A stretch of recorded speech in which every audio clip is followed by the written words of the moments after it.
आने से पहले,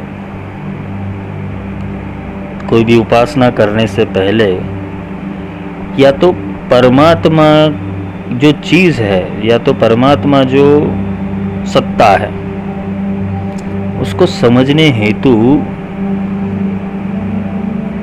तुम्हें एक प्रयोग में से गुजरना पड़ेगा। ये प्रयोग अगर तुम्हारे भीतर नहीं होता तब तक तुम्हें जो अनुभूति चाहिए, जो संतोष चाहिए, जो साधना के बाद तुम्हारा साध्य, तुम्हारी साधना सफल हो, ये तुम चाहते हो कि तुम्हारी साधना सफल हो। ये हर कोई चाहता है कि मैं अगर जो भी कर रहा हूँ उसमें से मुझे मेरे साध्य की प्राप्ति हो।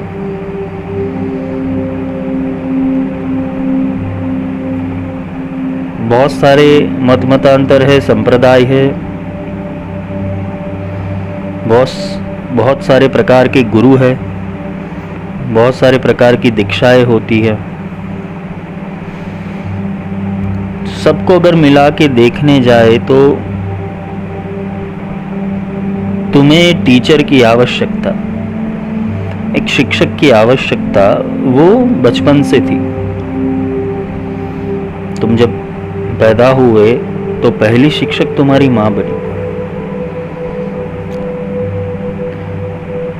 तुम्हें सिखाया जाता है, यहाँ तुम्हें सिखाया जाता है और सिखाने के बाद वैसे वैसे तुम ट्रेन होते जाते हो। सांसारिक चीजें हर कोई सिखा लेगा, संसार में कैसे चलना है, कैसे बोलना है, कैसे उठना है, कैसे तुम्हें व्यवहार रखना है, संबंध स्थापने हैं, विवेक, बुद्धि, ज्ञान, ये सब कुछ संसार सिखा देगा तुम्हें। एक तुम्हारी पर्सनालिटी कैसे डेवलप करनी चाहिए वो भी तुम्हें संसार सिखा देगा। अच्छी बातें हर कोई सिखा देगा तुम्हें। चोरी नहीं करनी चाहिए, झूठ नहीं बोलना चाहिए, गलत तरीके से पैसे नहीं कमाना चाहिए, शराब नहीं पीनी चाहिए, मांसाहार नहीं करना चाहिए। ये सब प्राथमिक कक्षाएं की चीजें तो तुम संसार में भी सीख ही रहे हो। मूल बात आती है आध्यात्म के ऊपर। आध्यात्म या कोई भी साधना, चाहे वो दुर्गा ले लो या दश महाविद्या ले लो या अघोर तंत्र ले लो या मोक्ष मार्ग ले लो, तुम्हें ऐसे गुरु की आवश्यकता है कि जो गुरु तुम्हारे संशय को काटे, ना कि तुम्हें अपने पास बुलाकर कुछ क्रय विक्रय करके तुम्हें साधना, मंत्र, पूजा पाठ की सामग्री, मंत्र, तंत्र, यंत्र दे दें। आज बहुत सारा देख रहे हैं हम कि संसार में क्या चल रहा है। शिविरें होते बड़े बड़े पंडाल लगते हैं, फीस भी अलग अलग कैटेगरी की रहती है। क्या बाबा जी के आगे बैठना हो तो 25,000, 30,000, एडवांस कोर्स करने हो तो 50,000, उससे एडवांस करना हो तो 1.25 रुपया। पंडालों का जो पंडाल का जो सामान है, मंडप का जो सामान है, उसका भी द्रव्य उसमें से निकल जाए, खाने पीने की व्यवस्था भी निकल जाए, महाराज जी, बाबा जी टाइम टू टाइम आए, सिखा के चले जाए और 5-6 घंटे में तुम्हें मूर्ख बना के भेजा दिया जाता है। क्या करते उसमें? मंत्र दे देते, कुछ अच्छी बातें सिखा देते हैं। क्या गुरु का कर्तव्य या शिष्य का कर्तव्य इतने तक था? क्या वो गुरु तुम्हें तुम्हारे नाम से पहचानता है कि तुम ये हो? वर्कशॉप ले लो, सेमिनार्स ले लो, अभी तो एडवांस कोर्स बना रहे, श्री विद्या का एडवांस कोर्स, वाह। ऐसे तक क्या प्रयोग करने वाले थे कि इसका एडवांस कोर्स हो गया। ऑनलाइन दीक्षा, जैसे अपनी घर की खेती हो, महाविद्या। ये जो गुरु परंपरा से नहीं जुड़े या तो जिसका गुरु ऐसा व्यापारीकरण करने वाला या बाजारू होगा वही विद्याओं को बेचेगा। ये 100% बात है। सांख्यान तंत्र बगलामुखी का जो सांख्यान तंत्र है उसका जो पटल है उसके भीतर आप पढ़ो, ये साधनाएं कतई सफल नहीं होती। जिस दीक्षा के भीतर अगर गुरु बोले कि मेरे को इतना चढ़ावा चाहिए, 2100 रुपया दक्षिणा चाहिए, 11,000 रुपया दीक्षा का लगेगा, 15,000 रुपया दीक्षा का लगेगा, तो भगवती तो बहुत सस्ते में बिक रही है, महाविद्या तो बहुत सस्ते में बिक रही है, उसका मूल्य क्या रहा? और फिर वो विद्या से तुम्हें कोई फायदा नहीं होता। तुम क्या कहते हो? गुरुजी कुछ अनुभूति नहीं होती। वो गुरु भी बोलेगा तुम्हारी पात्रता नहीं है, उसके पास कोई आंसर नहीं। क्या हो गया? संबंध हो गया, 11-12 हजार दे दिया, कुछ योगिक क्रियाएं बता दी, कुछ मंत्र बता दिए, अभी जाओ बच्चा घर पे जाके करो, इतनी माला कर देना, मंत्र सिद्ध हो जाएगा।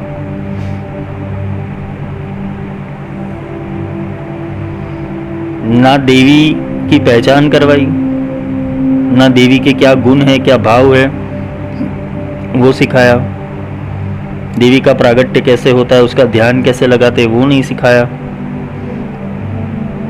भगवती का चित्र दे दिया, बस ऐसी है। तुम साधना करो, ध्यान लगाओ। किस पे साधना करनी है? तुम्हें ध्यान किसके ऊपर टिकाना है? स्वरूप के ज्ञान के बिना तुम साधना किसकी कर रहे हो? एक चित्र की, एक कल्पना की।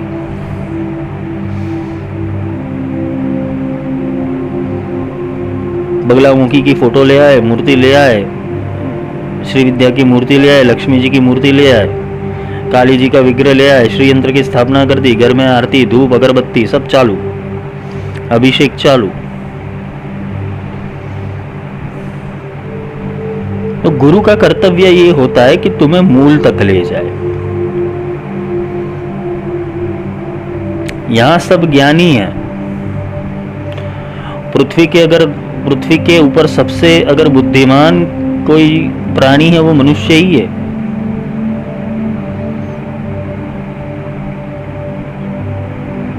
उसको ऑलरेडी सब कुछ पता ही है। तुम्हें अगर मनुष्य जन्म मिला है, दुर्लभो मानुष देवो देवानाम अपि दुर्लभम, देवताओं को भी दुर्लभ मनुष्य देह नहीं मिलता।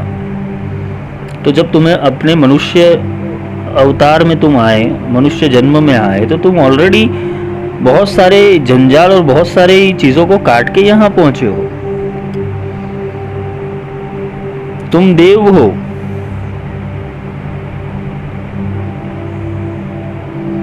तुम देव हो, किंतु तुम्हें अपनी ऊर्जाओं को वही पता नहीं है। तुम्हें क्या सिखाना है, क्या ज्ञान देना है, अगर सच्चा गुरु होगा तो वो ज्ञान नहीं देगा, वो बोध नहीं देगा। पहले तो तुम्हारे संशय को काटेगा। तुम्हें पहले अविद्या से कैसे दूर होना है उसका ज्ञान दिया जाएगा। तुम्हारा आत्मा तो ऑलरेडी ज्ञानी है, तुम सब कुछ जानते ही हो। तुम तो स्वयं सिद्ध हो, आत्मा स्वयं सिद्ध है। तुम्हें आत्मा तक पहुंचना है सिर्फ, बाकी का काम तो आत्मा खुद जानता है। तुम्हें अपने अस्तित्व तक जाना है, तो तुम्हें अपने मूल तक जाना है, तुम्हें परमात्मा, अपने आत्मा के भीतर के परमात्मा तत्व तक जाना है। बाकी की सारी तो अविद्या है। तुम यंत्र की पूजा कर रहे हो तो वहां आत्मा का क्या रोल आया तुम्हारा? तुम हवन कर रहे हो, आत्मा का क्या रोल आया?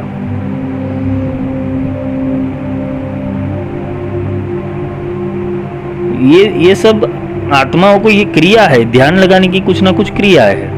ये गलत नहीं है, ऐसा नहीं बोल रहा हूं ये गलत है, किंतु ये क्रिया है। लेकिन ध्यान लगाओगे क्या? तुम हो कौन? उसकी जागृति तो करनी पड़ेगी।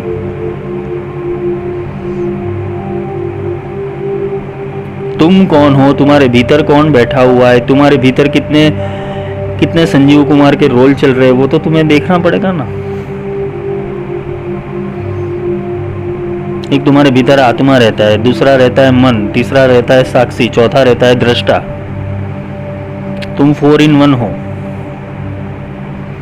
मन के भी 3 अवस्था है। ये सब समझाएगा कौन, सिखाएगा कौन?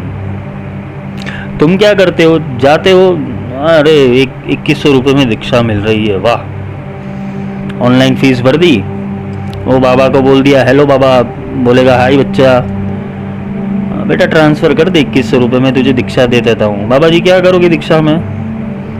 बस तुम पहले भेजो तो सही, फिर करते हैं। कुछ पढ़े लिखे लोग होते जो ये हीलिंग कॉन्सेप्ट में आए, वो लोग क्या करते, एनर्जी एक्सचेंज।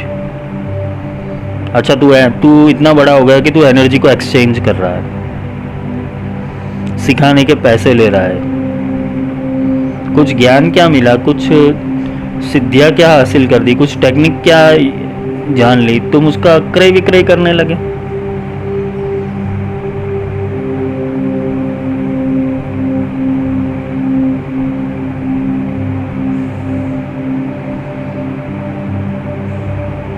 पंडाल बड़े बड़े लगते हैं, उसमें भी कैटेगरीज होती है, आगे बैठने वाले के ज़्यादा, पीछे बैठने वाले के कम, जैसे सर्कस का खेल चल रहा हो। सर्कस में भी ऐसा ही होता है, नज़दीक बैठने वालों के पैसे ज़्यादा होते हैं, पीछे बैठने वाले के पैसे कम होते हैं।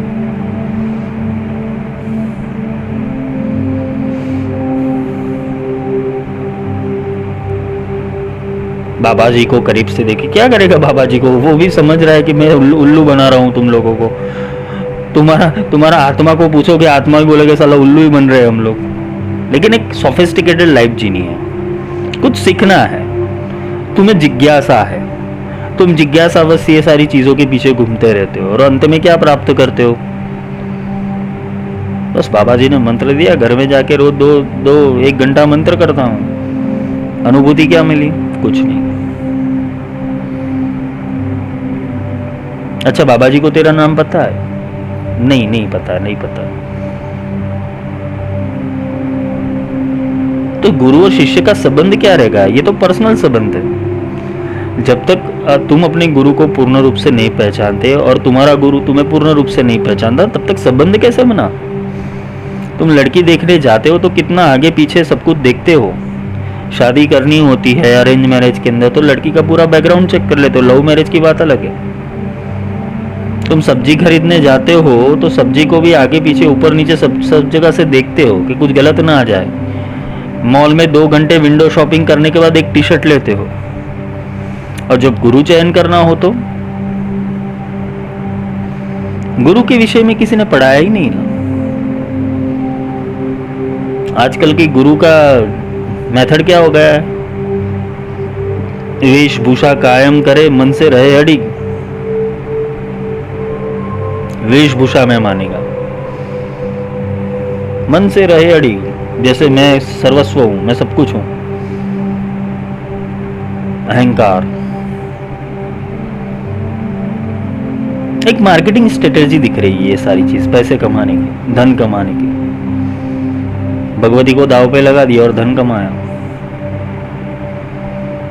बहुत सस्ती मिल जाती है ऊर्जा, तो फिर ऐसे ही हो जाता है, फिर दुनिया का कल्याण हो जाना चाहिए। सबने महाविद्या ग्रासित, सबको महाविद्या प्राप्त हो जानी चाहिए, सबको सिद्ध विद्या हो जानी चाहिए। इसमें 2 रूप कार्य रहते थे, एक टीचर और एक स्टूडेंट। स्टूडेंट भी पावरफुल चाहिए और टीचर भी पावरफुल चाहिए, तब कुछ बात बनती है। क्योंकि ये आध्यात्मिक विषय है, ये कोई फिजिक्स का क्लास या केमिस्ट्री का क्लास नहीं है कि भाई कॉलेज में सर आएंगे, ब्लैक बोर्ड के ऊपर लिख देंगे, तुम पढ़ लोगे, घर जाके ट्यूशन कर लोगे। ये बात नहीं होती है। ये अनुभवजन्य ज्ञान है, ये अनुभूति से प्राप्त होता है, और अनुभूति तभी जाके प्राप्त होगी जब तुम अपने गुरु के पूर्ण रूप से संपर्क में रहोगे। क्योंकि तुम साधना करने बैठे हो, तुम्हें कितने सारे संशय आते हैं, तुम किसको पूछने जाओगे? जो बाबा जी 25,000 लेके वो अपने घर पे बैठा है, तुम अपने घर पे बैठे हो, तुम्हारे पास उसका पर्सनल नंबर तक नहीं है, तुम अपनी साधना के प्रश्न कहां पूछोगे? तुम्हें ज्ञान कौन सिखाएगा? गुरु गुरु में भेद है, गुरु गुरु में भाव। आजकल यही चल रहा है। कुछ लोगों ने श्री विद्या के लेवल बने, लेवल 1, लेवल 2, लेवल 3, लेवल 4। ये पाखंड के अतिरिक्त कुछ नहीं है। जो लेवल के बिना की है, जो लेवल से बाहर है, तो उसको लेवल से बनाएगा, लेवल से सिखाएगा।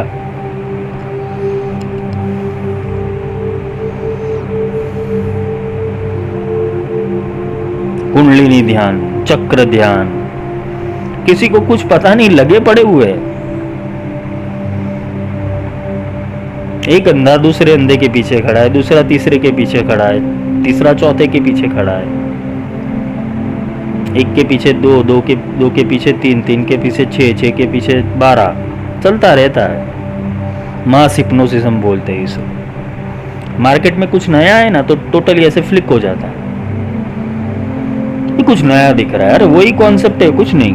चक्र क्लिंजिंग प्रोसेस, चक्र का ध्यान करो, चक्रास मेडिटेशन। एक ही चीज को बार बार घुमा के प्रेजेंटेबल कर देते हैं और तुम बोलते वाह वाह वाह। करेंगे क्या, लम लम लम बम बम, वही चलेगा। इससे क्या तुम्हारा चक्र एक्टिवेट हो जाएगा।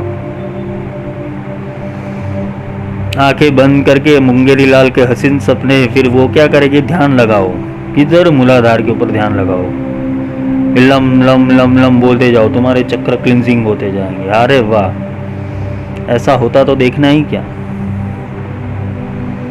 ऐसे चक्र सिद्ध होते हैं, ऐसी कुंडलिनी जागृत होती है।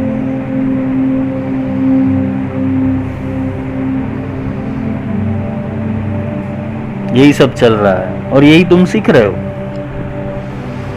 भगवती की दीक्षा लेनी है, वो बोलेगा कौन सी लेनी है, एकाक्षरी, त्रयाक्षरी, पंचदशी, षोडशी, कौन सी दीक्षा लेनी है, बोलो। अलग अलग स्टेज है हमारे वहाँ। जैसे मार्केट और मंडी लग रही हो, जैसे कोई प्रोडक्ट बेचा जा रहा हो, वैसे मल्टी लेवल मार्केटिंग।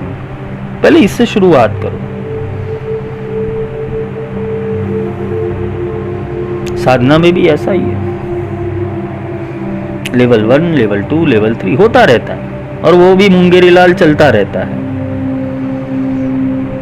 क्योंकि उसको तो पता ही नहीं कि ज्ञान है क्या, बुद्धत्व है क्या, आत्मविद्या है क्या।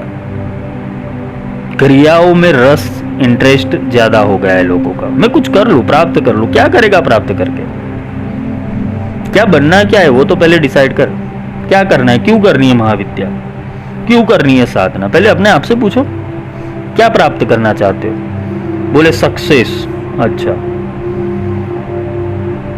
सक्सेस महाविद्या से प्राप्त नहीं होता। सक्सेस तो तू जैसे कर्म करेगा वैसे तुझे फल मिलेंगे। तुझे मैनेजमेंट करने की जरूरत है, तुझे डिसिप्लिन करने की जरूरत है लाइफ, तुझे अपनी पर्सनालिटी को डेवलप करना है। तो इसमें महाविद्या क्या करेगी तेरा? नहीं, वशीकरण, सम्मोहन सिद्ध हो जाए तो क्या करेगा सम्मोहन करके किसी को? वशीकरण मंत्र तो एक ही है, सबसे मीठा बोलिए, यही वशीकरण मंत्र है। सबसे प्रेम से बात करो,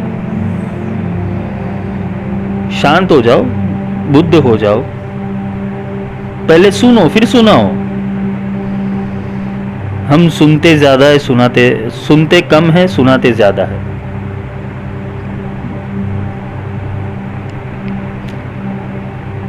कुछ लोग क्या करते हैं, पूरे दिन यूट्यूब पे निकाल देते हैं। चलो आज काली साधना के बारे में जानो, कौन कौन है काली साधना में। अच्छा ये बाबा, इसने बोला, इसने बोला, इसने बोला है, बगलामुखी इसने बोला, इसने बोला, इसने, बस चलता रहता है। वो स्क्रॉलिंग करता ही रहेगा 6-7 घंटे तक एक साधना के पीछे लगा रहा। बस मैं नॉलेजेबल हो गया, मैं ज्ञानी हो गया। फिर क्या करेगा? बस मुझे आ गया। फेसबुक पे किसी के फॉलोअर्स बढ़ते जाएंगे और वो भी इतनी बड़ी बड़ी फेंकेगा, शत्रु मारन, शत्रु मोहन, शत्रु उच्चाटन, शत्रु विद्वेषण, 1 घंटे के अंदर काम। अरे वाह, तो फिर मेरे को 1 घंटे के अंदर तू प्राइम मिनिस्टर बना दे। चल, पति पत्नी का झगड़ा, सौतन से छुटकारा 1 घंटे में प्रेम से मिला देंगे। लव गुरु, महान तांत्रिक लव गुरु, फीस 151 रुपया। उसने अपनी प्रेमिका के पीछे 50,000 खर्च कर दिए, तो उसको 151 रुपये में तो उसको पटा सकता है। वाह, वो 50,000 से नहीं मानी तो 151 रुपये में वो बाबा उसको पटा लेगा। महावशीकरण कैसे कैसे आते? कामरू देश का वशीकरण, अघोर तंत्र का वशीकरण, शमशान का वशीकरण, क्या क्या चलता रहता है। और किताबें भी ऐसी है, तुम स्टेशन पे जाओ, बहुत सारे अलग अलग पब्लिकेशन की तुम्हें बुक मिल जाएंगी। तंत्र वशीकरण, वशीकरण के 101 टुचके टोटके, शत्रु मारण के 101 टोटके। ऐसे ही शत्रु मर जाते तो पहले पाकिस्तान को खत्म कर देते, चलो चाइना वालों को खत्म कर देते। मुक्ति को इससे कोई लेना देना नहीं है, साधना को इससे कोई लेना देना नहीं। साधना बनी सिर्फ और सिर्फ तुम्हारे आत्मिक अभ्यास के लिए। पहले तुम ये पहले बाह्य आडंबर को छोड़ो, तुम किससे क्या मांग रहे हो वही तुम्हें पता नहीं है। और तुम्हारी जैसी चाह होगी वैसे ही तुम्हें गुरु मिलेगा। तुम्हें तंत्र सीखना है, तुम किसी तांत्रिक के पास जाओगे, फिर वहां समय बिगाड़ोगे, कुछ हाथ नहीं लगा, दूसरे तांत्रिक के पास जाओगे, दूसरे तांत्रिक के पास समय बिगाड़ा, फिर तीसरे तांत्रिक के पास। तुम सीखने, तुम्हें जिज्ञासा है लेकिन उसको भी आना चाहिए ना सिखाने। तुम संतोष नहीं हो रहे हो, उसको भी नहीं आता, वो भी अगड़म बगड़म करता है, तुम भी अगड़म बगड़म सीख जाते हो।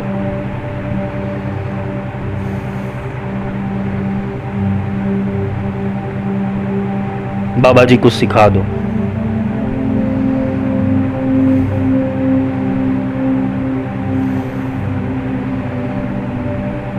दीक्षा, गुरु और शिष्य। दीक्षा का अर्थ होता है दक।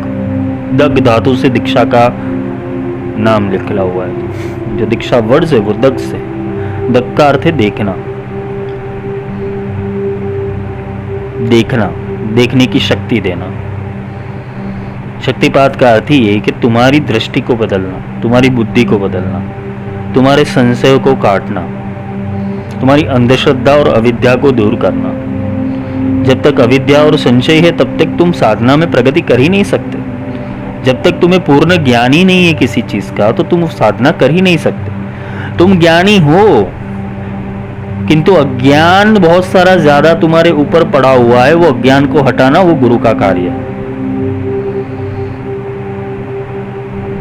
अनुभूति करनी है तो तुम खुद ही अनुभूति, तुम जाग रहे हो, तुम जिंदा हो, वो अनुभूति से कम है क्या? तुम चल रहे हो, उठ रहे हो, बैठ रहे हो, बोल रहे हो, ये अनुभूति से कम है क्या? वो अंदर रह रहा है ना परमात्मा, वो तत्व रह रहा है, वो आत्मा रह रहा है, तभी तो तुम ये सब कर सकते हो।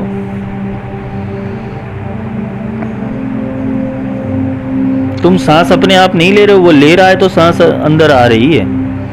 तुम आंखों की पुतलियां अपने आप नहीं पटपटा रहे हो, वो अपने हिसाब से चल रही है।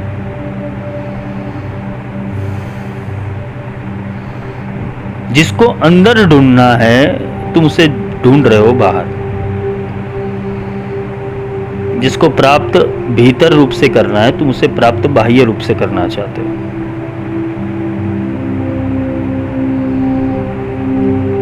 तो जो गुरु होगा वो क्या करेगा कि सच्चा गुरु होगा वो तुम्हारे अंतरचक्षु पहले खोलेगा।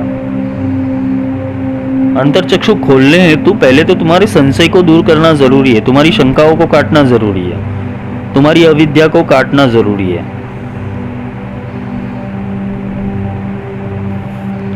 और गुरु का समय इसमें ही बिगड़ता है।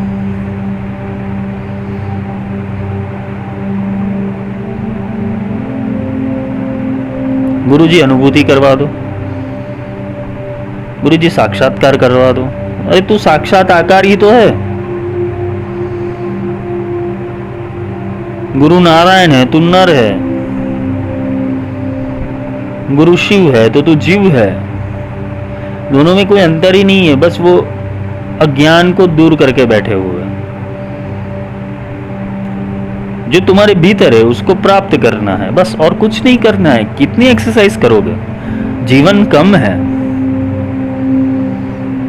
ये समय क्यों ले रही है साधनाएं? उसका मूलभूत कारण यही है कि तुम्हारी अविद्या ज़्यादा है, तुम्हारा अज्ञान ज़्यादा है। और जिसका अज्ञान नहीं हटा, जिसके भीतर से वो गंदगी नहीं गई, जिसके भीतर से वो संशय नहीं गया, तो उसके भीतर तुम कितना भी ज्ञान डाल दो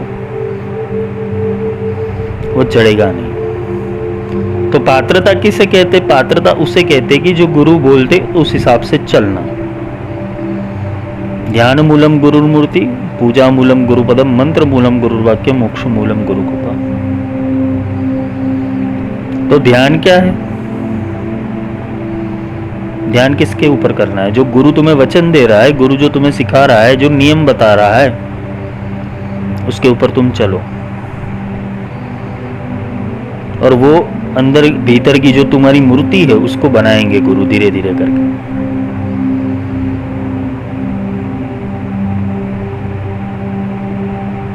दीक्षा का क्यों महत्व है? क्योंकि जब तक तुम्हें तुम्हारी जो साधना है वो आंतरिक रूप से नहीं होती,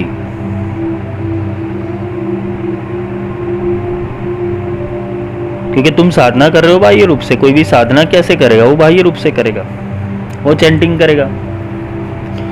ओम हलिम बगलामुखी सर्वदुष्टानां वाचम मुखम पदम स्तंभे जीवाम किले बुद्धि विनाशे हलिम ओम स्वाहा। कोई आएगा हसक हलरिम कैलरिम सकलरिम, ओम ऐम क्लीम चामुंडाय विच्चे, बस चालू।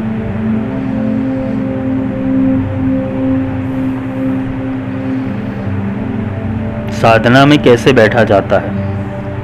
साधना के लक्षण क्या होते हैं? साधक के लक्षण क्या होते हैं? गुरु के कौन से लक्षण होने चाहिए? गुरु के अंदर क्या क्या ज्ञान होना आवश्यक है? गुरु जिसे तुम बोलते हो तो उसको कौन सी कलाएं आनी चाहिए? तुम किसी के बारे में पूर्ण रूप से नहीं जानते, बस मान लिया गुरु जी ये दीक्षा वो ऑनलाइन वाली 3100 रुपये, हाँ, कब करनी है? बस आज करवा दो, पैसे ट्रांसफर कर दो, कर दिया, बस मंत्र भेज रहा हूँ, कर देना।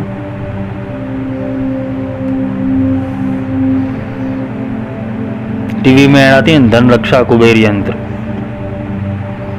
श्री यंत्र, शनि कवच, हनुमान कवच, लक्ष्मी प्राप्ति कवच, बुरी नजर रक्षा कवच, टीवी में ऐड आती है सारी, रुद्राक्ष, रत्न।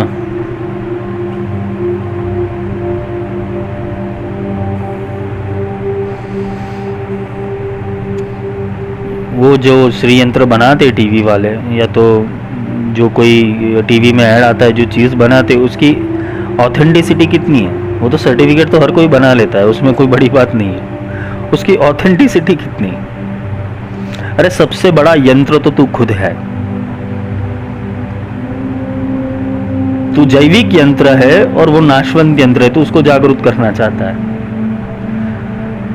तुम्हारे भीतर वो परमात्मा जिंदा है, तेरे अंदर ऑलरेडी प्राण प्रतिष्ठा करके ही तेरे को नीचे भेजा हुआ है, और तू बाहरी रूप से कोई यंत्र या मूर्ति को लेके उसके ऊपर प्राण प्रतिष्ठा कर रहा है। जो भी प्राप्त करना है तुम्हारे अंदर ही प्राप्त करना है, तुम बाहर घूम रहे हो। अंधे को अंधा मिला, छूटे कौन उपाय, और बंदे को बंधा मिला, छूटे कौन उपाय। बंदे को बंधा मिला अर्थात जो खुद बंधन में, जो खुद जटा माला तिलक व्रत उपवास अनुष्ठान नीति नियम उस सब के बंधन में जो खुद पड़ा है, वो तेरे को कैसे मुक्ति दिलाएगा?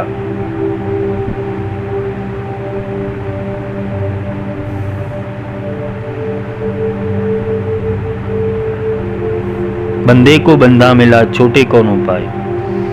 जो परमात्मा तुम्हारे भीतर बैठा हुआ है उसकी तू प्रार्थना कर रहा है। अद्भुत, तू स्वयं संचालित वो ईश्वर है, क्योंकि आत्मा तेरे भीतर बैठा हुआ है। तू किसकी प्रार्थना लगा रहा है? किसको पुकार लगा रहा है?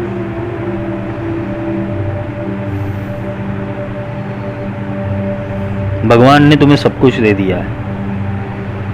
ये शरीर ये प्रकृति है तुम्हारी, ये शिवा है, ये शक्ति है, और इसके भीतर बैठा हुआ आत्मा वो शिव है।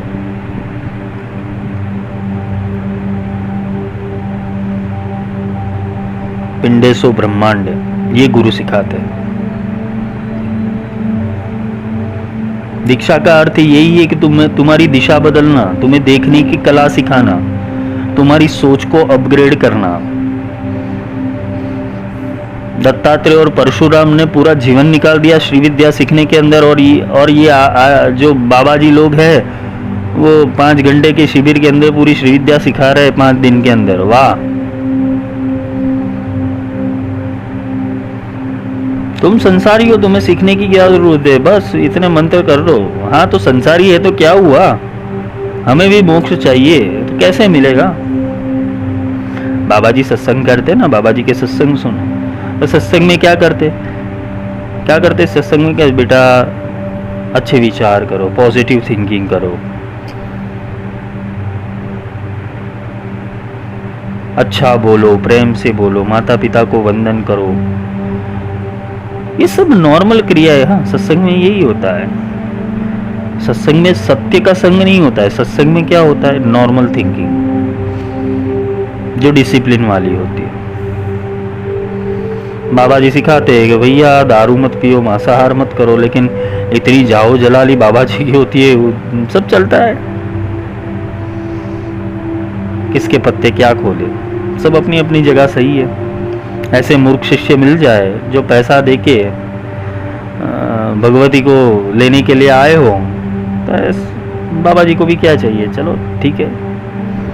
उसको कौन सी विद्या आपको देनी है और आपको कौन सी विद्या उसके पास लेनी है, वो ही नहीं पता है दोनों को।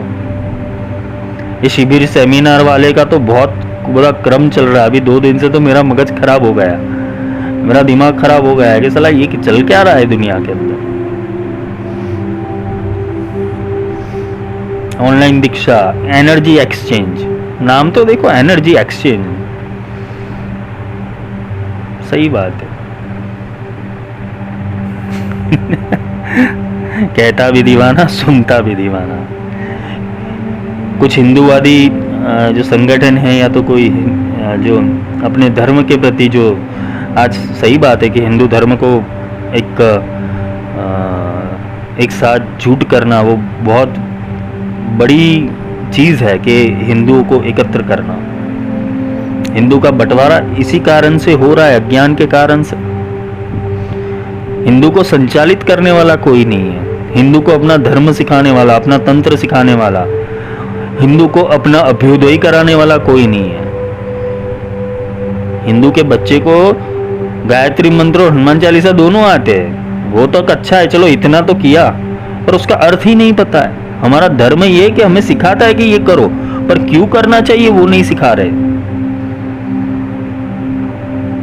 और ये धर्म नहीं सिखा रहा है, धर्म के जो ठेकेदार है वो ऐसा सिखा रहे हैं।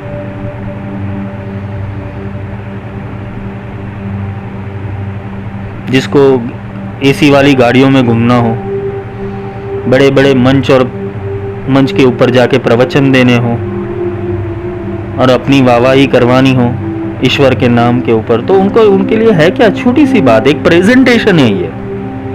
तुम्हें क्या लग रहा है जो ऊपर वक्ता बैठा हुआ है वो प्रेजेंटेशन कर रहा है, और उसका ज्ञान इतना ही सीमित है जितना तुम्हारा है, क्योंकि तुम उतना ही सुनते हो जितना तुम सुनना चाहते हो। तुम्हारा आगे का तर्क नहीं खुलता, और आगे का तर्क खुलेगा कैसे, वो गुरु के पास खुलेगा। इसलिए तुम्हें सच्चे गुरु की आवश्यकता है। ऐसा नहीं है कि सारे गुरु गलत है, ऐसा भी नहीं है। कुछ गुरु होते हैं जो समझा सकते हैं, और कुछ गुरु होते हैं जो अपना मौन रह के भी सबको समझा देते हैं। आज जो दुनिया, आज जो हमारा धर्म, जो हिंदू धर्म बिगड़ रहा है, वो इसलिए बिगड़ रहा है कि विद्वान चुप है, ज्ञानी इंसान चुप हो गया है, क्योंकि वो ज्ञान की बात करेगा, लोगों को चाहिए फैसिनेशन, लोगों को चाहिए फैंटेसी, लोगों को चाहिए आकर्षण, और जो सत्य है ना वो सत्य एकदम फीका है, जैसे तुम्हारी आत्मा। मन के अंदर विचार है, संकल्प विकल्प है, भोग और वासना की इच्छा है, इंद्रिय आसक्ति है, इसलिए मन सबको अच्छा लगता है। कि आज ये फिल्म देख लूँ, आज वो फिल्म देख लूँ। जब तुम सो जाते हो तब तुम्हें कुछ याद नहीं रहता। क्यों याद नहीं रहता? क्योंकि आत्मा वहां जागा रहता है, तुम सोते रहते हो। आत्मा तो सूक्ष्म भाव से जागृति है। अगर वो सो गया तो तुम सो जाओगे पूरे रूप से। वो नीरस है, आत्मा है वो नीरस है, वो सत्य है, पूर्ण सत्य है, पर उसमें स्वाद नहीं है, निस्वाद है वो। इसलिए निस्वाद है, इसलिए किसी को पसंद नहीं है। परमात्मा भी ऐसे ही निस्वाद है। तो तुम उसको स्वाद दे रहे हो, तुम उसको 56 भोग और व्यंजन चढ़ा रहे हो, कभी उसने मांगे? हाँ, तुम्हारी प्रकृति है, तुम उसको खिला रहे हो, पिला रहे हो, अच्छा है, किंतु वो भी मन का ही स्वाद है, मन के ही भोग है। मनोरथ करना, 56 भोग लगवाना, क्यों? तुम्हें भोग चाहिए इसलिए तुम भगवान को भोग दे रहे हो। साधना मार्ग में ये सब नहीं होता। साधना मार्ग में पूर्णतः ज्ञान, पहले ज्ञान, फिर ध्यान और फिर अनुभव। पहले तुम्हारे भीतर के अज्ञान को तो हटाओ, और अज्ञान को हटाने के लिए गुरु वो शक्तिपात करते हैं। गुरु दो रूप से शक्तिपात करते हैं, एक अपने ज्ञान से करते हैं, और दूसरा जब तुम्हारे भीतर बहुत सारे संस्कार जड़ हो जाते हैं, तुम बहुत सारी साधनाओं में विफल हो चुके हो, तुमने बहुत सारे कर्म को इकट्ठा कर दिया है, तब जाके गुरु वो स्विच ऑन कर देते हैं अपनी शक्ति से, जिससे काफी कुछ संस्कार वो निकल जाते हैं और तुम्हारा ध्यान लगना शुरू हो जाता है। पर आजकल तो दीक्षा एक फैशन हो चुकी है, इसलिए दीक्षा का कोई महत्व नहीं दिया जाता। पहले के जमाने में गुरुकुल परंपरा के अंदर दीक्षा उसी को दी जाती थी, या विद्या उसी को सिखाई जाती जिसकी पात्रता। बिना पात्रता किसी को सिद्धि या दीक्षा नहीं दी जाती थी। या तो फिर एक चलित क्रम दिया जाता था कि तुम ये मंत्र करो, इतने महीने, इतने साल तुम ये मंत्र को लगे रहो। वो इंसान लगा रहता है, वो साधना करता है। साधना करने के हेतु वो ज्ञान को भी प्राप्त करता है, क्योंकि ज्यादातर ज्ञान और सत्संग वो इसलिए ज्यादा जरूरी है क्योंकि तुम्हारे मन के भीतर पड़े हुए जो भी अविद्या और अविकार है, जो विकार है, जो गलत संकल्प विकल्प है, गलत विचार है, वो सत्संग से या ज्ञान से दूर होते हैं। सत्संग का अर्थ ये नहीं है कि भाई भगवान कृष्ण ने क्या किया था, राम ने क्या किया था, मानस में क्या लिखा है, मनुस्मृति में क्या लिखा है, ब्रह्म वैवर्त पुराण में क्या लिखा है, ये उपनिषद में क्या लिखा है। ये सारी बातें सत्संग में नहीं होती। सत्संग में सिर्फ और सिर्फ आध्यात्म विज्ञान होता है, और वो आध्यात्म विज्ञान तुम्हारी आत्मा और परमात्मा और ऊर्जाओं के रिलेटेड ही होता है। वो मूल प्रोसेस पे बात आ जाती है सीधी। उसमें लंबी लंबी बोलते ना कहानियां, उसमें नहीं बताई जाती। हाँ, कुछ एग्जाम्पल दिए जाते हैं, वो भी इसलिए कि तुम समझ सको, इस हेतु से कुछ एग्जाम्पल दिए जाते हैं। पर जब बात आती है मूल आत्मा के ऊपर ही,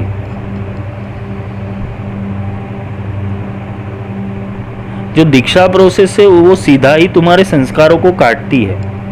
और इसके भीतर गुरु भी ऐसा होना चाहिए जो शिष्य को सिखाने के लिए तड़प रहा हो, और शिष्य भी ऐसा होना चाहिए जो गुरु के पास शिक्षा लेने के लिए तड़प रहा हो। तभी जाके वो संयोग बनता है। वो मिलन की तड़प होनी चाहिए।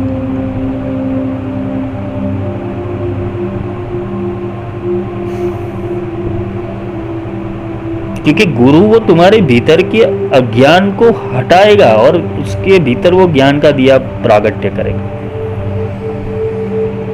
ज्ञान का दिया वो दीक्षा है। दीक्षा का अर्थ है तेरा और मेरा संबंध हो गया, ये मंगनी हो गई, ये मंगनी हो गई। अभी शादी कब किया जाएगा? शादी यानी पूर्ण साक्षात्कार प्रक्रिया, जिसे पूर्ण अभिषेक कहते हैं, वो कब होता है? जब शिष्य पूर्ण रूप से समर्पित हो। 2 साल वो चलता है, 2, 3 साल, 5 साल, जैसे साधक की पात्रता होती है वो चलता है कि ये पूर्ण रूप से क्या मेरे में या मेरे वचन में या मेरी बुद्धि में बना है, वो देखा जाता है, वो तर्क लगाया जाता है, फिर जाके ही उसको विद्या आगे की दी जाती है। रामकृष्ण परमहंस के पास काली थी, इतनी बड़ी शक्ति थी, इतने सारे चेले थे, फिर भी विवेकानंद ही आगे बढ़े, क्यों? पात्रता। कुछ लोगों का जन्म ही इसलिए होता है कि मैं पूर्णत्व सिद्धि को प्राप्त करूं, पूर्ण सिद्धि को प्राप्त करूं, आत्मा का अनुसंधान करूं।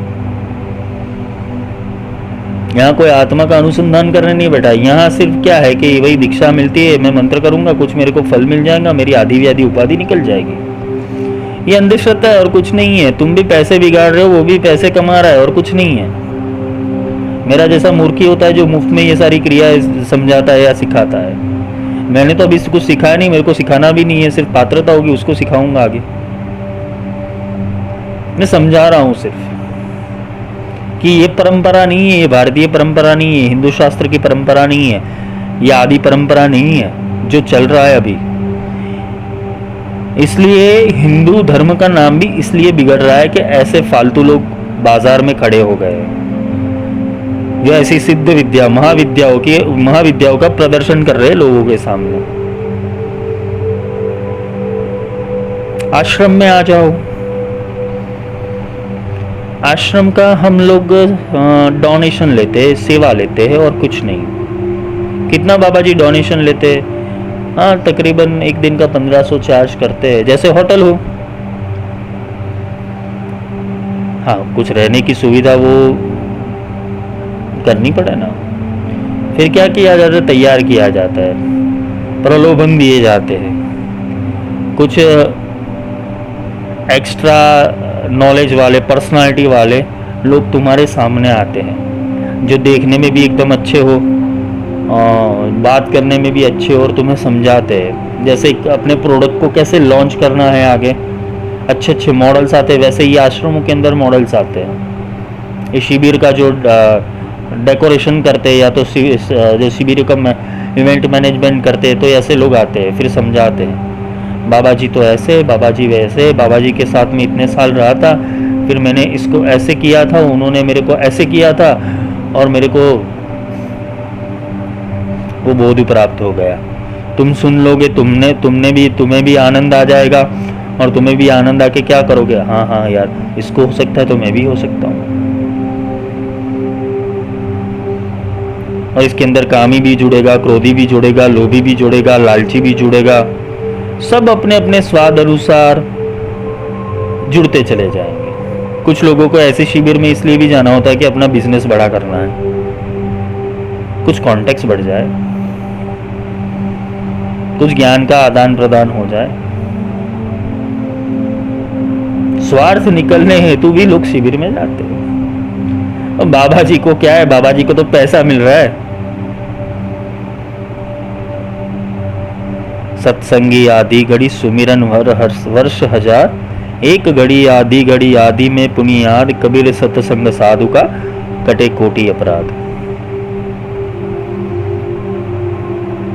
जो सच्चे साधु का संग होता है ना, वो एक पल के अंदर तुम्हारे करोड़ों अपराध को काट देता है। किससे? अपने ज्ञान से। कबीर सत्संग साधु का अर्थ ही है कि जिसने साधा है, जिसने वो साधन को प्राप्त किया है, उसे साधु कहते हैं। साधु यानी रुद्राक्ष माला पहनने वाला, जटा धारण करने वाला, कलरिंग कपड़ा पहनने वाला, वैसा नहीं, उसे साधु नहीं कहते। साधु यानी कि जिसने परमात्मा रूपी साधन को प्राप्त किया है, उसे साधु कहते हैं।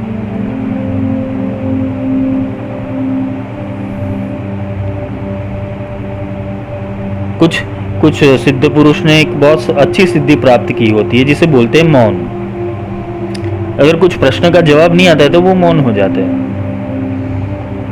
और क्या करेंगे? ऊपर हाथ करेंगे और बोलेंगे सब ईश्वर की मर्जी है, माई की मर्जी। अच्छा, माई की मर्जी, पर तू तो समझा कि कैसे होता है माई।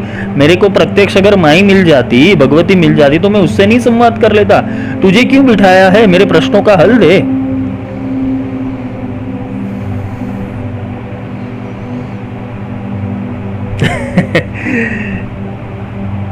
तुम ये तभी जाके कर पाओगे जब तुम्हारे भीतर वो जिज्ञासा ब्रह्म को प्राप्त करने की होगी, ईश्वर को प्राप्त करने की होती, तुम्हें साक्षात्कार की रुचि होगी, तुम इच्छुक होगे कि मैं वो ब्रह्म को प्राप्त कर लूं, मुझे ये जन्म को समझना है, मुझे अपनी आत्मा को समझना है, मुझे अपने मूल स्वरूप को प्राप्त करना है। जब तुम ये समझोगे तो होगा ना। अभी तक किसने क्या समझाया है कि ये सब करने से तुम्हें लाभ मिलेगा? कौन सा लाभ मिलेगा? आर्थिक लाभ। किसी की शादी रुक रही है, किसी को बच्चे नहीं हो रहे, किसी को घर में प्रॉब्लम है, कोई हाइपर सेंसिटिव है, तो ये सब में भगवान क्या करेगा? ऊर्जाएं क्या करेगी? महाविद्या का दैट्स योर पर्सनल प्रॉब्लम। उसमें ऊर्जाओं का क्या लेने देना है? तुम कमा नहीं रहे हो, इसमें ऊर्जा का क्या लेना देना है? ऊर्जा तो वो तो चलती रहेगी। तुम एक नदी के पास जाओ जिसे जल देवता बोलते हैं, उसे प्रणाम करो, हे जल देवता मेरी मदद करो, मेरे जीवन में बहुत सारी तकलीफ है, आप तो जल देवता साक्षात देवता हो, मुझे पैसे चाहिए, दे दो। रोज सूर्य नारायण के ऊपर जल चढ़ाओ या सूर्य नारायण को प्रार्थना करते, वो साक्षात देव, मुझे पैसे चाहिए, घर में तकलीफ है, आप दूर करो। बस प्रकृति को यही रह गया है, देवी देवता का यही काम रह गया है, तुम्हारे पर्सनल प्रॉब्लम सॉल्व करे। उनको क्या प्रॉब्लम है वो तुम्हें पता ही नहीं है। कभी किसी ने भगवान को जाके पूछा है कि भगवान तेरे को क्या प्रॉब्लम है? ईश्वर को कभी पूछा है? नहीं, हम मांगने जाएंगे, वी आर द बेगर्स, हम भिखारी है।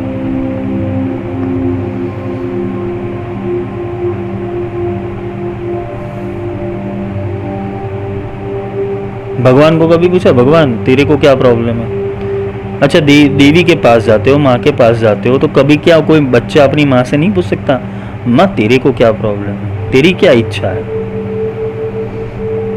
तुम उसके हालचाल पूछने जाओगे या तो उससे मिलने जाओगे तो वो मिलेगी ना। तुम तो उसे मांगने के लिए जा रहे हो। उसको भी पता है, वो मूर्ति के भीतर जो चेतना बैठी उसको भी पता है कि तुम मांगने के लिए ही आए हो। और जो सच्चा गुरु होगा उसको भी पता ही होगा ये इसके लिए ही आया है, भगा भगा देगा वो, चल भाग, मेरे पास तेरा कोई काम नहीं।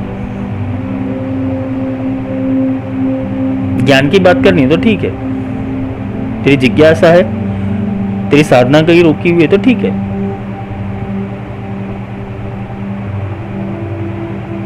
कर्म और प्रारब्ध के हिसाब से तुम्हें जो मिलना है वो तो मिलेगा। आध्यात्म सिर्फ तुम्हारा चयन होगा, मोक्ष वो तुम्हारा चयन है, तुम्हारा डेस्टिनी नहीं है। तुम चयन करोगे तो वो डेस्टिनी बनेगी, तुम संकल्प लोगे तो वो लक्ष्य बनेगा।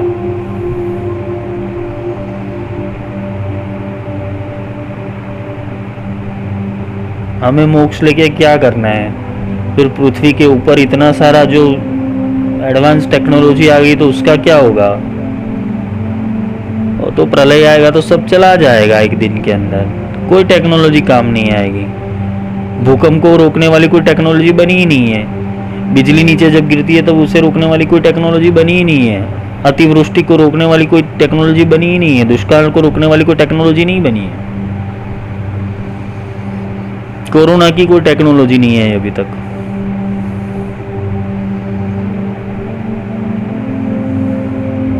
हर जगह मौत चल रही है। और जो गुरु होगा ना वो अपने शिष्य को अमर बनाने के लिए उसको बाजू पे बिठा देगा, बैठ जा, चल निकल ये जंजाल में से, ये चक्कर में से, ये चक्रव्यूह के भीतर से, ये मोहजाल है, ये मायाजाल है और यही मैट्रिक्स है। तुम कौन से धर्म को आगे बढ़ाना चाहते हो? पहले अपने स्वधर्म को तो पहचानो, आत्मधर्म को तो पहचानो, तब जाके तुम सनातनी बनोगे। अरे जो आत्मा ने बोला है वही सारे ग्रंथों के अंदर है, क्योंकि आत्मा उसे एक्सेप्ट करता है। किसी ने ही तो लिखा होगा, वेद तो किसी ने तो लिखे होंगे, पुराण किसी ने तो लिखा होगा, वो भी तो मनुष्य रूप में ही होगा। उसको आकाशवाणी हुई, उसने वो मध्यमा वैखरी परा पश्यंती के भीतर जाके वो वाणी लिख दी कि ये परमात्मा, ये अल्लाह, ये गॉड ये बोलता है। स्वधर्म को पहचानो पहले।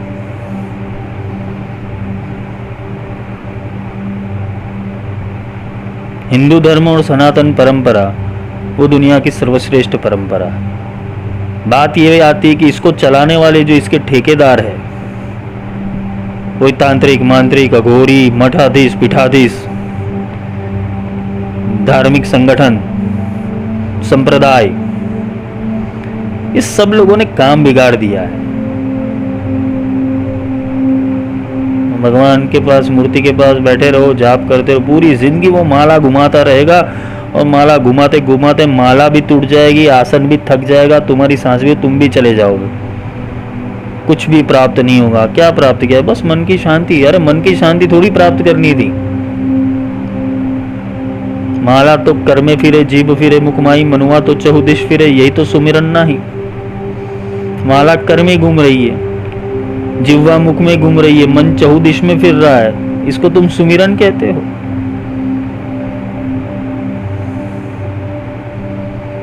तो गुरु दीक्षा का अर्थ है गुरु मूल साधना पे लाता है।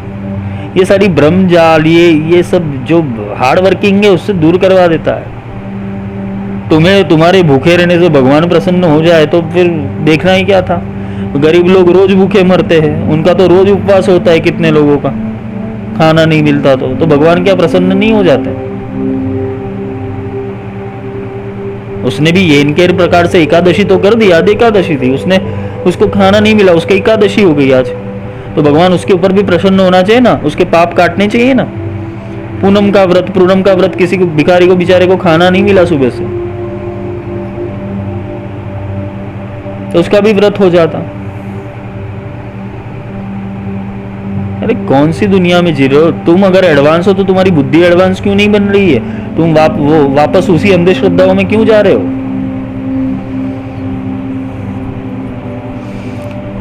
जो भी लिखा है शास्त्रों में वो गलत नहीं है। अभी मैं बोल रहा हूं, शास्त्र गलत नहीं है, शास्त्रों को समझाया गलत रूप से, शास्त्रों को क्रिया के रूप में दिखाया गया है।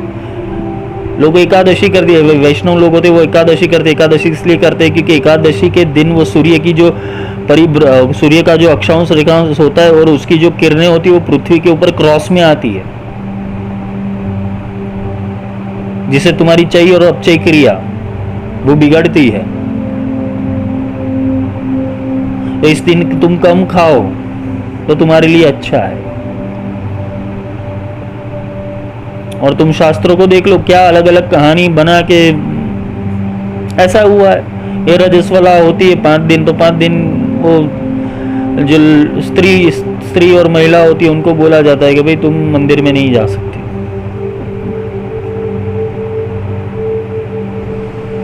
उस जमाने में सैनिटरी पैड्स नहीं थे, इतनी सुविधाएं नहीं थी। मंदिर में इसलिए नहीं जाना चाहिए कि उस टाइम के अंदर तुम्हारे भीतर वो तमस का गुण, तामसिक जो गुण होता है वो स्त्रियों के भीतर एक्टिवेट ज्यादा रहता है। दुख, दर्द, पीड़ा, ये सारी चीजें ज्यादा होती है। जब भगवान के सामने जाओ तो तुम्हें आनंद की मुद्रा में जाना है, शांति की मुद्रा में जाना है, प्रेम की मुद्रा में जाना। जब वो शरीर के भीतर ही पीड़ा होती है तो भगवान के पास जाके भी क्या करेगा? इसलिए शास्त्रों में अलग रूप से मना किया है कि भाई तुम 5 दिन मत जाओ कहीं पर। कितने अंधविश्वासी लोगों ने उसको रूल्स बना दिए, तो रूल्स अंधों की तरह फॉलो करते हैं। अरे भगवान तुम्हारे भीतर बैठा है, वो मंदिर में थोड़ी बैठा है।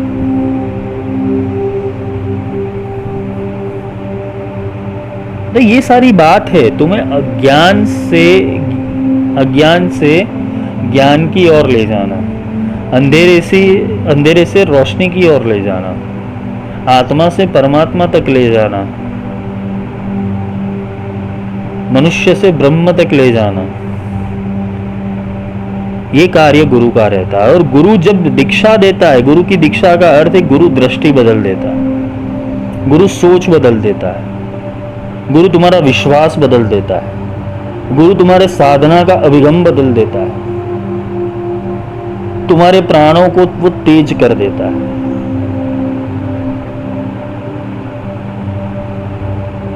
या देवी सर्वभूतेषु बुद्धि रूपेण संस्थिता, या देवी सर्वभूतेषु मातृ रूपेण संस्थिता।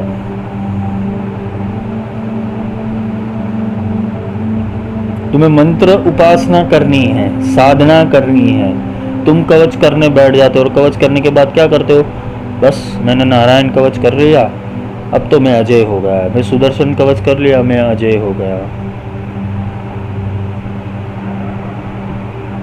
सारे रहस्य को समझो पहले।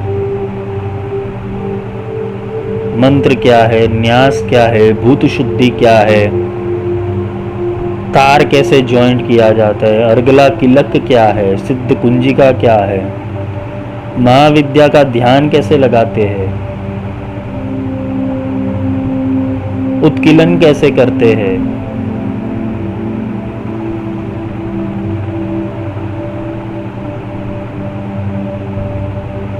माला को संस्कार कैसे कर देते हैं, माला को संस्कारित कैसे करते हैं, आसन शुद्धि कैसे होती है, भूत शुद्धि कैसे होती है।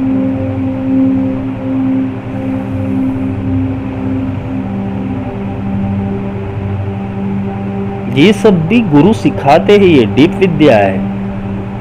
घर जाके जाओ, पीली माला ले लो, हल्दी की माला ले लो, पीला आसन ले लो, बस देवी की प्रतिमा रख दो, हलिम हलिम हलिम हलिम हलिम हलिम चालू कर दो,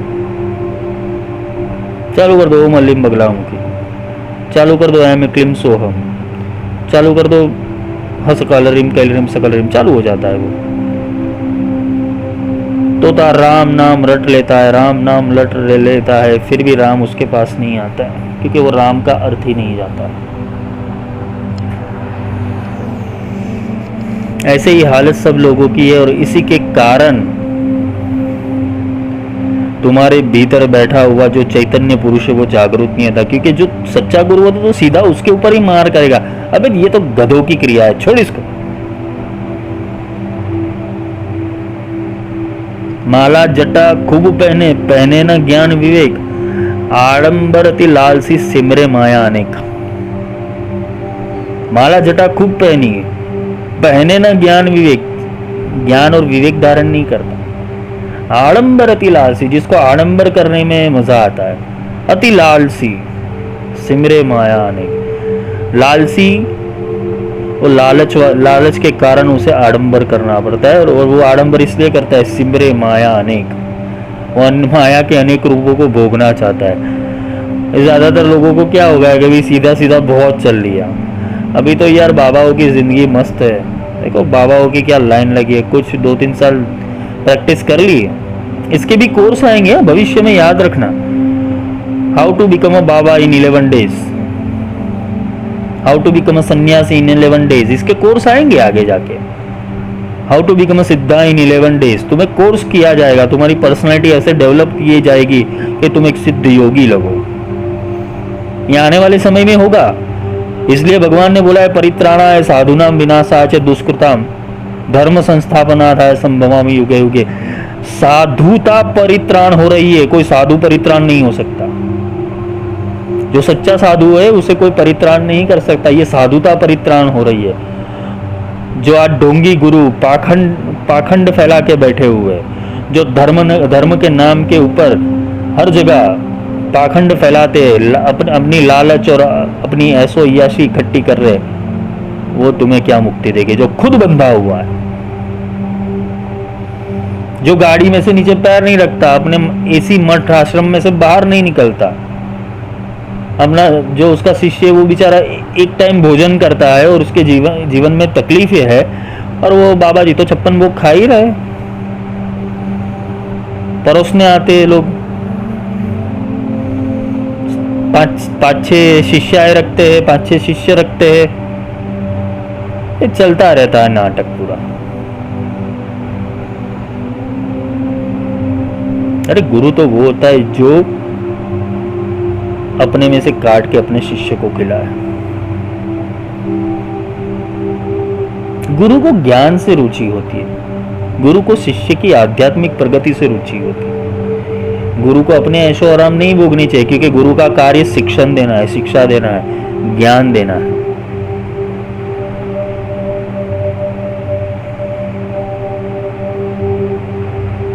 खाओ पियो ऐश करो, यही तो वो चाहते, इसलिए तो बाबा बने, क्योंकि ये तो आसान तरीका है। ये धर्म गुरु बनना बहुत आसान तरीका है। बन लिया, क्या किया, 100-200 फॉलोवर्स हो गए, महीने के एक बंदे ने 1000 रुपए दे दिया, एक महीने के एक बंदे ने 1000 रुपये दे दिया तो 100 लोगों ने 1000 दिए, 1 लाख रुपए तो कमाई होगी, उसको कहाँ कमाने जाना है, तो उसको टेंशन होगी। ऑनलाइन दीक्षा के नाम से पेज रख दिया, पेज रिबूट कर दिया गूगल में से, और गूगल भाई साहब ने भी पेज रिबूट कर दिया। 10,000 लोगों के भीतर ये पेज चला गया। 2100 रुपये में दीक्षा मिलेगी, और दीक्षा मिलने के बाद क्या होगा, एनर्जी एक्सचेंज होगा।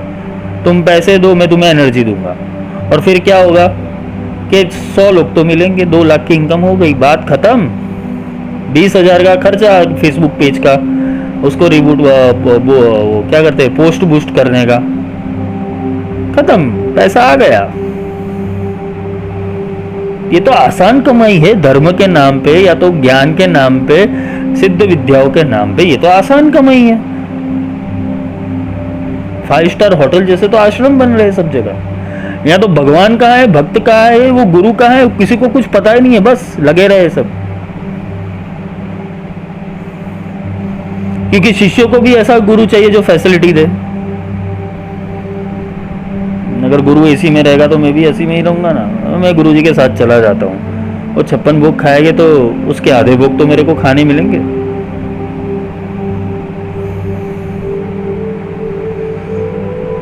लोभी गुरु शिष्य लालची दोनों गए डुबाए।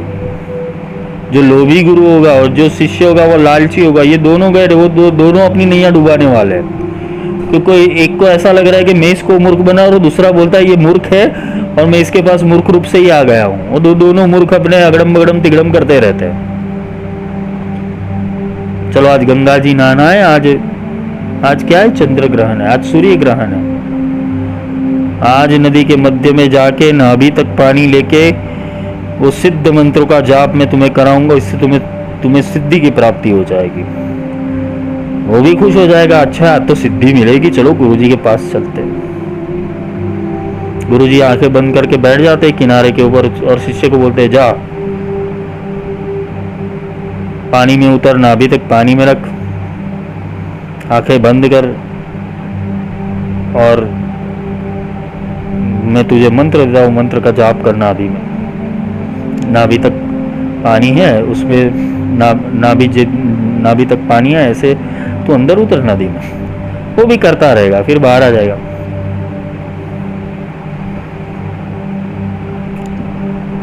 एक गुरुजी बोले अभी ग्रहण काल खत्म हो गया, चलो।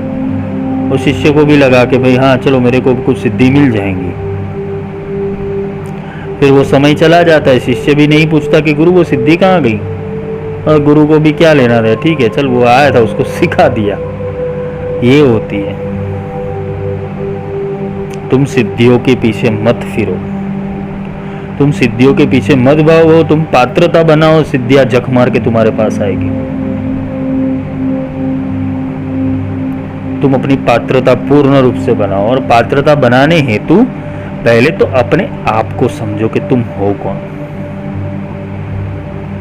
हर जगह पाखंड चल रहा है, उसके भीतर तुम चले जाओगे, पहले तो अपने आप को समझ लो, अपना एनालिसिस कर दो कि आखिर में मुझे प्राप्त क्या करना है।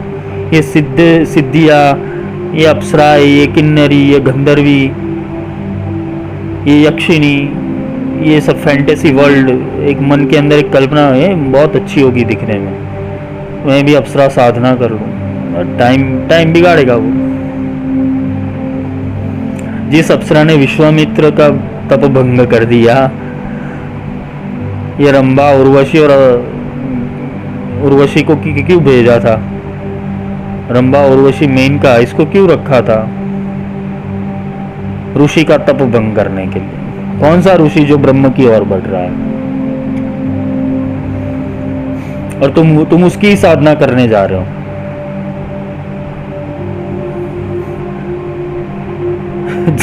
लोगों की सोचता हूं तो ऐसे लगता है कि क्या हो रहा है दुनिया में। डामर तंत्र, कुछ भूत साध्य कर ले, कुछ आत्माएं सिद्ध कर ले, कुछ प्रेत सिद्ध कर ले, कुछ डाकिनी शाकिनी राकिनी सिद्ध कर ले। अच्छा वो भी ऐसे ही बैठी है, वो भी ऐसे ही फ्री में बैठी है कि वो सिद्ध हो जाएगी। चेटिका, यक्षिणी, नागकन्या, अरे क्या समझाए, फैंटेसी वर्ल्ड।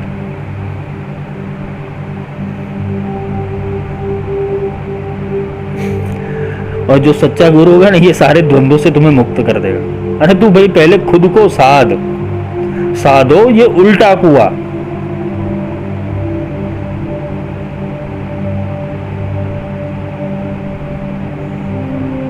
साधो ये उल्टा कुआ।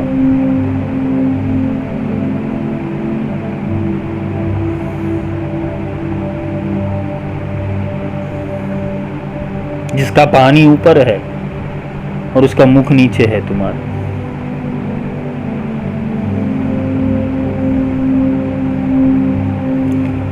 इसलिए साधक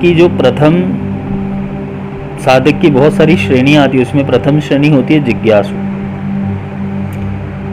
जो सामने से गुरु के पास के जाके गुरु से प्रश्न करके गुरु से विद्या के बारे में पूर्ण जानकारी लेता है। तुमने बगलामुखी का नाम सुन लिया या तो श्री विद्या का नाम सुन लिया, काली का नाम सुन लिया, तुम किसी गुरु के पास चले जाते हो और बोलते मुझे मंत्र सिखा दो, मुझे सिद्धि प्राप्त करनी है। और जो सच्चा गुरु होगा बोलेगा भाई तू पहले जान तो ले, इसको पहचान तो कर ले। जैसे कोई एक बिल्डर होता है, एक बहुत पैसे वाला इंसान होता है,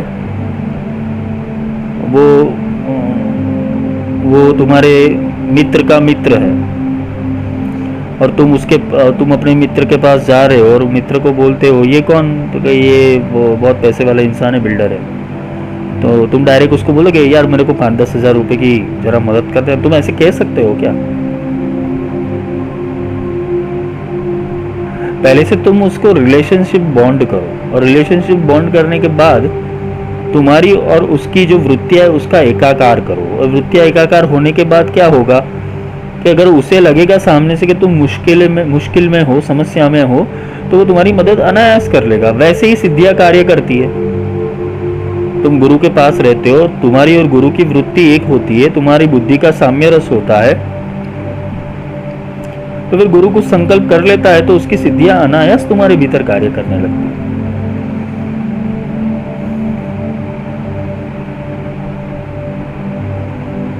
पल में अलख मिलाई दे सो गुरु चतुर सुजान। जो तुम्हें पल में वो प्रकट कर दे, पल में अलख को मिला दे, पल में वो तुम्हारी जिज्ञासा समाप्त कर दे, पल में वो अविनाशी तत्व से मिला दे, तो वो गुरु सच्चा है। पल में अलख दिलाई दे सो गुरु चतुर सुजान, वही गुरु चतुर होता है। तो तुम्हें घंटों भर बिठाने की बात ही नहीं करेगा। घंटे भर 5-6 घंटे तुम साधना करोगे तो तुम दिनचर्या क्या करोगे, कमाने कब जाओगे, संसार को कब भोगोगे?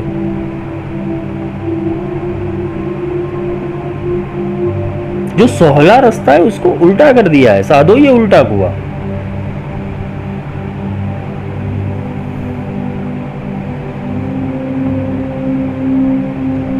तुम्हें एक चीज की प्राप्ति करनी है, वो है अपने भीतर के अविनाशी रूप की, अविनाशी तत्व की, अविनाशी आत्मा की। तभी जाके पूर्ण रूप से तुम खुद को समझ पाओगे, फिर तुम्हारी साधना शुरू होगी। जब तक तुमने आत्मा को ही नहीं समझा, तुम्हें कौन सी साधना में ले जाए? क्योंकि सब साधना के भीतर मूल तो आत्म तत्व ही है। यो ओम आत्म तत्वम सोधियामि नमः स्वाहा, ओम विद्या तत्वम सोधियामि नमः स्वाहा, ओम शिव तत्वम सोधियामि नमः स्वाहा, ओम ऐं ह्रीं क्लीं सर्व तत्वम सोधियामि नमः स्वाहा। ये तुम मंत्र बोलते तो पहले कि आत्म तत्वम सोधियामि, पहला ही मंत्र है आत्म तत्वम सोधियामि नमः स्वाहा। आत्मा का शोधन करो। फिर विद्या तत्वम सोधियामि नमः स्वाहा, विद्या का शोधन करो कि आत्मा की विद्या क्या है। फिर शिव की साधना करो, शिव तत्व की साधन करो, शोधन करो। तो पहले क्या है? आत्मा आई, फिर क्या आई? विद्या आई, और तीसरा कौन आया? शिव, वो चैतन्य, वो निराकार तत्व। आत्मा तुम हो, विद्या कौन देगा? गुरु देगा, और शिव वो तुम्हारी आत्मा के ज्ञान से और गुरु के दिए हुए ज्ञान से वो शिव का प्रागट्य होगा।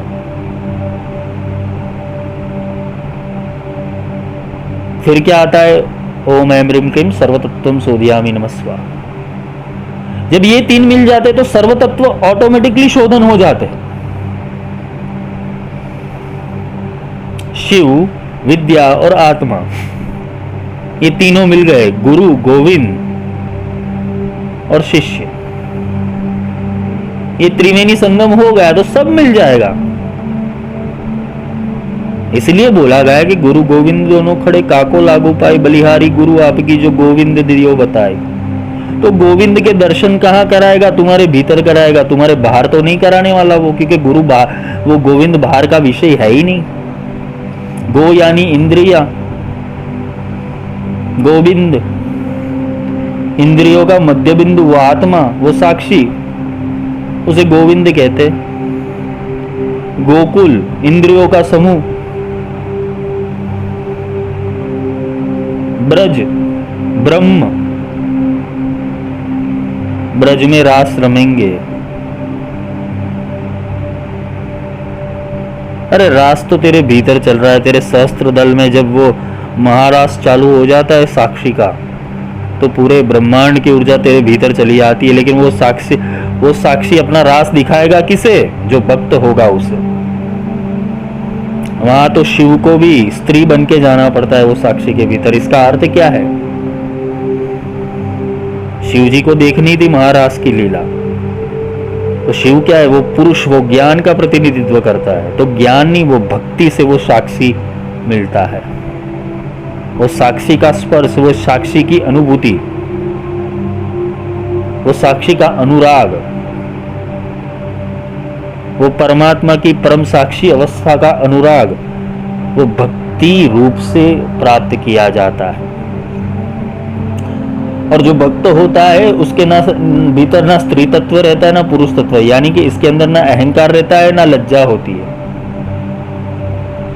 ना क्रोध होता है ना मोह होता है, ना ईर्ष्या होती है ना लालच होती है। वो स्थित प्रज्ञ होता है भक्त।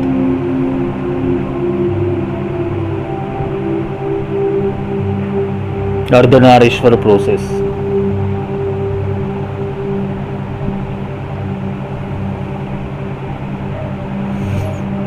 तो गुरु की आवश्यकता यहाँ पड़ती है। गुरु वो चैतन्य का दिया है, वो तुम्हारे भीतर वो दीक्षा देके वो दिया प्रगटाता है। ओम आत्म तत्वम शोधयामि नमस्वाहा।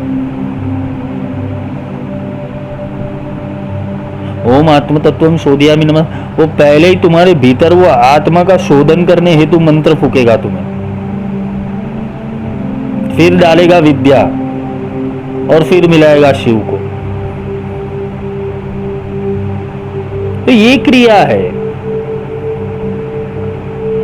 तुम्हें सिखाया कैसे जाता है? वो अपने घर पे, तुम अपने घर पे, कौन मगजमारी करे? गुरुजी को भी क्या लेना देना कि वो मेरा शिष्य पूजा कर रहा है कि नहीं, साधक साधना कर रहा है कि नहीं, मंत्र कर रहा है कि नहीं। वो अपने घर में बैठा 56 भोग खा के एसी में सो रहा है, और शिष्य को भी ऐसा कौन मेरा गुरु देखने वाला है कि साधना कर रहा है कि नहीं। इच्छा समय सो जाओ। तुम परखने जाते हो, प्रॉब्लम यह है तुम प्राप्त करने नहीं जाते। तुम साधना में ईश्वर को परखने जाते हो, प्राप्त करने नहीं जाते, इसलिए वो मिलता नहीं है। वो कुछ एहसास करवा के चला जाता है। फिर वो भी तुम्हारी बुद्धि को जज कर लेता है कि भाई इसको मिलना चाहिए कि नहीं मिलना चाहिए। हाँ, सिद्ध गुरु से मिला हो तो। नहीं तो पाखंडी गुरु या तो जो ढोंगी गुरु होती है वो तो ऐसे ही ठीक है चलो।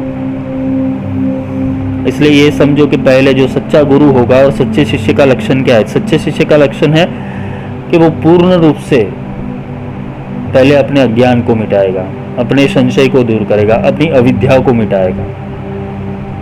और जो पूर्ण गुरु होगा वो क्या करेगा? उसका भी ये प्रथम कर्तव्य है, वो साधक की पात्रता बनाएगा, वो शिष्य की पात्रता बनाएगा। पहले जब दीक्षा दी जाती है तो वो शिष्य को बोलता है कि क्या तू जीवन भर मेरा साथी संगी रहना चाहेगा? क्योंकि ये तो वो बंधन है कि जो तुम छोड़ नहीं पाओगे। बोलने के लिए नहीं बोलना है, ये जीना पड़ता है। गुरु और शिष्य के संबंध को जीना पड़ता है। यहाँ ऐसा नहीं होता कि भाई किसी पंडाल में दीक्षा दे दी थी, वो तू अपने घर में मेरे घर चल, तू खुशी से रहे मैं खुशी से रहूं।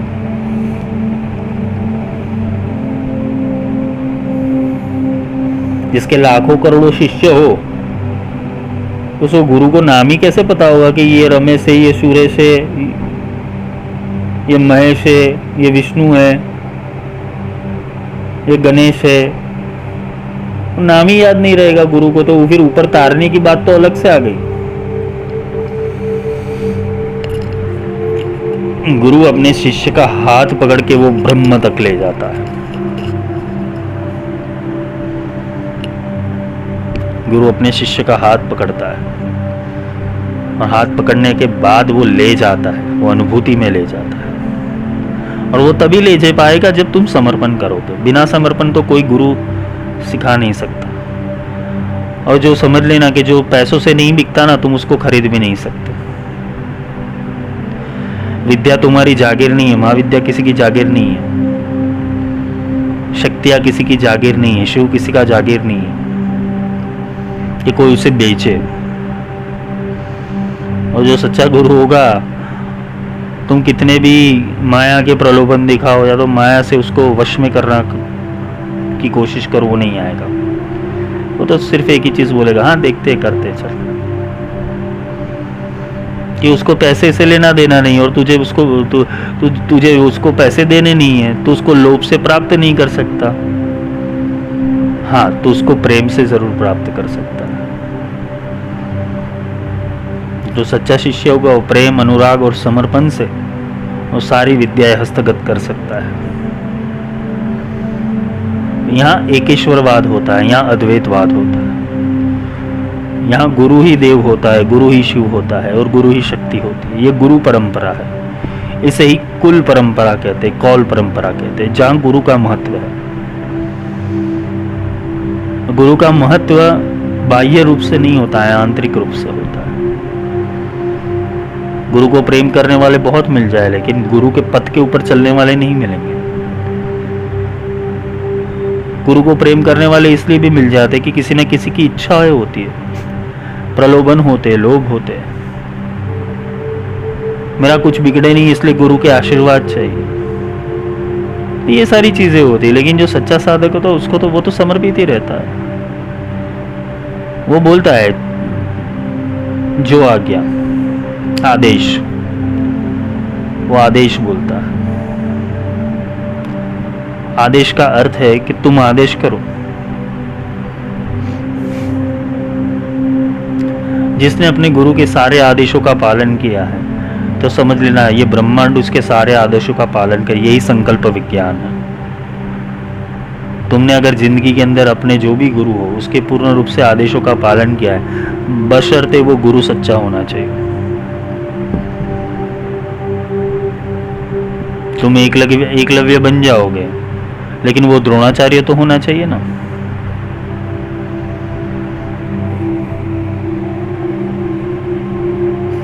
गुरु की मूर्ति के गुरु मूर्ति रूप से है ही नहीं, गुरु वो तत्व है, चैतन्य रूप से है।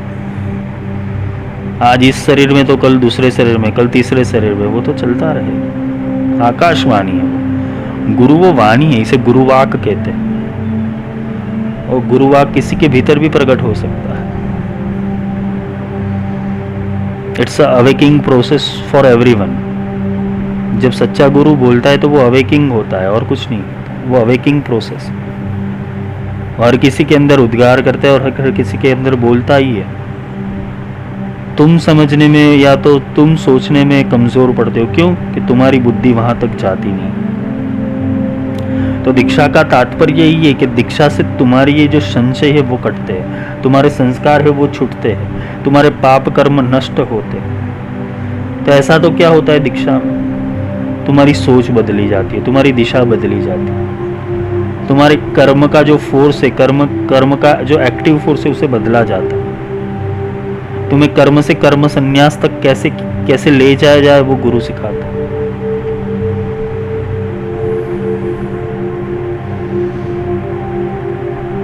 पहले तुम्हारे जीवन में विषाद योगी है, और सच्चा विषाद होगा तो सच्चा सांख्य निकलेगा। तुम्हारा विषाद ही गलत है तो तुम्हारा वो सांख्य भी गलत निकलेगा। गीता को समझना इतना आसान नहीं जितना तुमने समझ लिया है अभी तक YouTube के ऊपर या Facebook के ऊपर या बाबाओं के प्रवचनों से।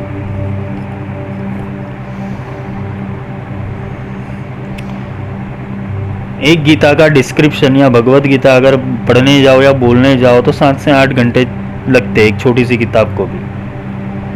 या तो उसका विश्लेषण करते करते। कृष्ण ने तो सिर्फ 16 या 18 मिनट के बीच में उसने खत्म कर दी थी पूरी बात। इतने श्लोक भी नहीं थे गीता में, और गीता के अंदर नहीं बिकी है। गीता लिखने के बाद किसी के नीचे कृष्ण के हस्ताक्षर नहीं है कि ये मैंने लिखी है वेद व्यास ने। कृष्ण विरचितम नहीं है, वेद व्यास विरचितम है।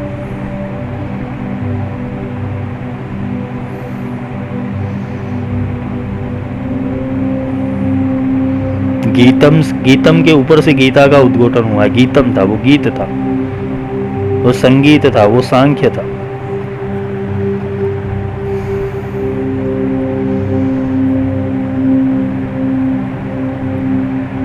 ज्ञान 18 योग है। 18 योग से कोई भी योग से तुम परमात्मा को प्राप्त कर सकते हो, पर उसका पहला योग तो आएगा विषाद।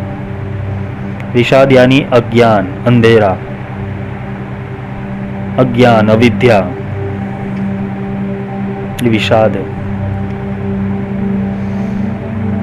तो गुरु जो होता है तुम्हारे विषाद को दूर करने हेतु वो परमात्मा, वो ब्रह्म की बात तुम्हारे आत्मा तक पहुंचाएगा, और जैसे ही वो आत्मा तक पहुंचाएगा तुम्हारी आत्मा का जागृतिकरण चालू हो जाएगा कि नहीं, जिसे मैं ढूंढ रहा था ये वही है, जिसे मैं खोज रहा था ये वही है। इनकी बातें मेरे दिमाग में उतर रही है तो स्पष्ट रूप से ये बोल रहे हैं, ये मेरे संशय को काट रहे हैं। तो तुम्हें अपने आप रियलाइजेशन होना शुरू हो जाएगा। वो क्यों हो रहा है? तुम्हारा आत्मा सुन रहा है, और उसमें आत्मा साक्षी है, वो साक्षी बोल रहा है। गलत भ्रमणाओं में मत घूमो। बोलते हैं ना, अपनी अकल लगाओ, दिखाओ पे मत जाओ, अपनी अकल लगाओ। तो यही होता है कि आज के युग के अंदर दिखाओ पे लोग बहुत जाते, अपनी अकल कम लगाते। तो ये गुरु दीक्षा जो प्रोसेस है, ये बहुत लेंदी प्रोसेस है। इसके कल डेप्थ में और जाएंगे। ये सिर्फ भूमिका थी इसलिए बांधी कि तुम जहां जहां से आए हो, या तो जहां जहां से जुड़े हुए हो, या जिस जिस जगहों पे ये अनुसरण या अनुभूति या उसका प्रत्यक्षीकरण देख रहे हो सारी चीज़ों का, तो तुम्हें भी अनुभूत हो जाएगा अंदर ये सब गड़बड़ है, गोलमाल है भाई, सब गोलमाल है। कि तुम्हें दिखने लगेगा, ये एहसास होने लगेगा कि हाँ कुछ ना कुछ तो साला कुछ लफड़ा है। वो लफड़ा क्या है वो पता नहीं चल रहा है। क्यों? सब लोग अपनी गंगा बहाते रहे। किसी की गंगोत्री में से निकलती है, किसी की कोलकाता में से निकलती है। वो गंगा बोलेगा मैं तो सबकी हूँ, लेकिन सबने अपना अपना बोलते हैं ना थप्पा लगा दिया है। ऐसे परमात्मा एक ही है। किसी ने उसको राम बोला, किसी ने श्याम बोला, किसी ने घनश्याम बोला, किसी ने महादेव बोला, होता रहता है। तो मूल चेतना तक जाओ, मूल ब्रह्म तक जाओ। कुमति निवार सुमति के संगी, ये जो कुमति है तुम्हारी, उसको दूर करने का कार्य गुरु करेगा। इसलिए तो हनुमान चालीसा का पहला वर्ष है, श्री गुरु चरण सरोज रज निज मन मुकुर सुधार। जो शिष्य का प्रथम कर्तव्य क्या है कि गुरु की जो चरण है उसकी रज के रूप में रहने का। श्री गुरु चरण सरोज रज, उसके भीतर रह के वो निज मन, खुद के मन को सुधारने का। तो ये अर्थ है। ये जो तुम चालीसा पढ़ रहे हो, भावनी पढ़ रहे हो, सुंदरकांड पढ़ रहे हो, पढ़ने से कुछ नहीं होगा, समझने से होगा। तुम्हें समझ की आवश्यकता है, पढ़ने की आवश्यकता नहीं है। तुम अनपढ़ गवार हो। कैसे? जैसे इलेक्ट्रॉनिक इंजीनियर है, उसने सारी किताब पढ़ ली, लेकिन उसने एक्सपेरिमेंट नहीं किया, उसने प्रैक्टिकल नहीं किया। वैसे ही हालत है सबकी। सिद्ध कुंजिका रोज करते हो, लेकिन वो सिद्ध कुंजिका खुलती कैसे वो नहीं सिखाया किसी ने। वो दुर्गा पाठम फलम लभते कैसे होता है कि एक बार अगर सिद्ध कुंजिका का पाठ कर लो तो दुर्गा पाठ का पूर्ण रूप से फल मिल जाता है। वो कैसे होता है? कैसे संभव है? पम बिम पुम पार्वती पूर्णांखां किंकुम खेचरी तथा चलता रहता है ये सब। अंकंचन टंतम यम शुम दिव्य यक्षम दिजाग्रम दिजाग्रम तोटयम तोटयम दिप्तम कुरु कुरु स्वाहा। ऐसे मंत्र बोल देंगे फटाफट। ओम ऐं ह्रीं क्लीं चामुंडाय विच्चे, हम सम लंग शम फट स्वाहा। शुणु देवी प्रवक्ष्यामि कलो सर्वेष्ट साधन चलता रहता है बस। उसको नींद में से उठाओगे और बोलने को बोलेगे वो रट्टा मार लेगा, बस यही था। सिद्ध कुंजी का वो गुरु देते, और गुरु जब देते तो पूर्ण रूप से तुम्हारे भीतर की दुर्गा को जगा देते हैं। इसलिए उसे बोलते दुर्गा पाठम फलम लभते। ये सिद्ध कुंजी का है। सिद्ध कुंजी का मिलने से दुर्गा का जो पूरा रहस्य वो तुम्हारे भीतर प्रकट हो जाएगा। तो यही है कि तुम्हें क्या प्राप्त करना है, किससे प्राप्त करना है। अगर जिसने अपने गुरु बनाए ऐसे जो शिविर वाले या तो सेमिनार वाले या वर्कशॉप वाले, ऑनलाइन कोर्सेस वाले, ऑनलाइन दीक्षा वाले, जो भी गुरु बनाए, तो जाके पूछो उनसे। अगर 2100 रुपये दिए हैं तो वसूल भी करो, 11,000 दिए तो वसूल करो। पूछो उनसे, प्रश्न पूछो, ये भगवती कैसे मिलती है, भगवती से मुलाकात तो करवा भाई। साधना बहुत कर ली, मंत्र बहुत कर लिए, मुलाकात करवा, अनुभूति करवा। ये कैसे मिलती है? अरे गुरुजी आगे का रहस्य तो समझाओ। ये क्या 36 अक्षरी मंत्र मैंने 36 लाख कर दी, अब तो कुछ आगे समझाओ, मेरा कुछ उद्धार तो करो, मेरी आत्मा तो जागृत करो। तुम्हारा हक है गुरु के ऊपर। अगर तुम उसे दक्षिणा दे रहे हो, उसे गुरु दीक्षा का मूल्य दे रहे हो, दक्षिणा दे रहे हो, तुम्हारा अधिकार है उससे प्रश्न करने का। तुम्हारे घर में रेफ्रिजरेटर लाते हो, कुछ बिगड़ता है तो तुम बुलाते हो उसको, भाई 1 साल की वारंटी है, चल इधर आ, इसको ठीक कर। तो दीक्षा भी वारंटी वाली लेना, गारंटी वाली लेना कि वो उद्धार करती है क्या नहीं तुम्हारा। वरना ऐसा होगा कि भाई गधे से गधा मिले, करे लातम लात। मनोरंजन का खेल है ये सब। एक पिक्चर चल रही है और पिक्चर में सिर्फ तुम ही सत्य हो, बाकी सब झूठ है। यद दृष्टम तद नष्टम। तुम्हारे भीतर बैठा हुआ वही सच्चा है, और जिसने भीतर का दिया जला लिया वो सामने वाले का दिया पहचान लेगा। इसलिए मूर्ख मत बनो, पागल मत बनो, भागो मत, पात्रता बनाओ, क्योंकि पात्रता से ही सिद्धि हासिल होती है। जो सच्चा गुरु होगा वो तुम्हारी पात्रता के ऊपर तुम्हें दीक्षा देगा, तुम्हें विद्या देगा, तुम्हारे पैसों के ऊपर कतई नहीं देगा। चाहे तुम उसके पीछे 1 लाख खर्च कर दो या 1 करोड़ खर्च कर दो, वो विद्या को बेचेगा नहीं, ना विद्या का व्यापार करेगा। और समझ लेना, जहाँ व्यापार हो रहा है वहाँ विद्या है नहीं। श्री विद्या जगत जननी, जिसने पूरा ब्रह्मांड रचा, उसको तुम 11,000 में 50,000 में सीखने जाते हो, कितने बड़े मूर्ख हो।